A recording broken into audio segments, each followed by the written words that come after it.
And first tonight, a community grappling with a loss on the roads after police say a driver struck a man in Noda and left him to die. Within the last couple of hours, a gathering honoring 25-year-old Lance Sotelo just wrapped up near the plaza in East 36th Street, where Sotelo died last night. His mother and father trusted only WCNC Charlotte Siobhan Riley with their story, sharing the heartbreak they're feeling tonight.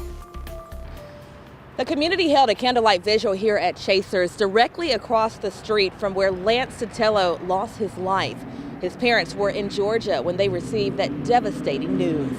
I mean, it was the hardest phone call I've ever had in my entire life. Jeannie Sotelo and her husband Jesus hold each other's hands tightly after receiving the disturbing phone call from a Charlotte detective about the loss of their son, Lance Sotelo. And so at that point, I knew that it was going to be bad news.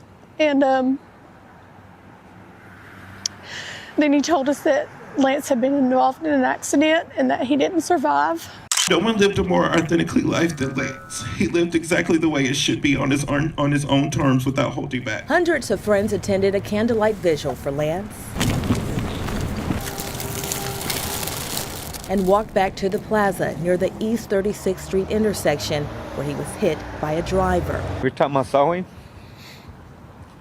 I always told him I loved him, I was proud of him.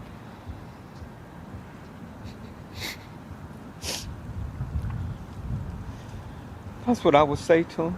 Lance was a graduate of Queen's University where he shined on the men's track and field and cross-country teams.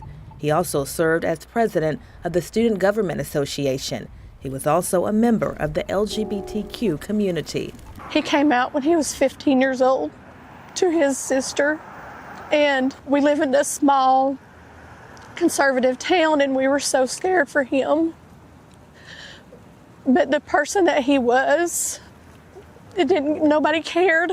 He was just so amazing and such a light that it just didn't matter to anybody. His friends say this memorial represents the impact Lance had on the Queen City. It makes me very proud that he touched a lot of people. In Charlotte, Siobhan Riley, WCNC Charlotte. And meantime, the woman charged in Sotelo's hit and run will face a judge tomorrow at 1:30. 28-year-old Kiwanda Hood is facing multiple charges, including felony hit and run and involuntary manslaughter. Police say she went through a red light and kept going. Hood turned herself in this morning.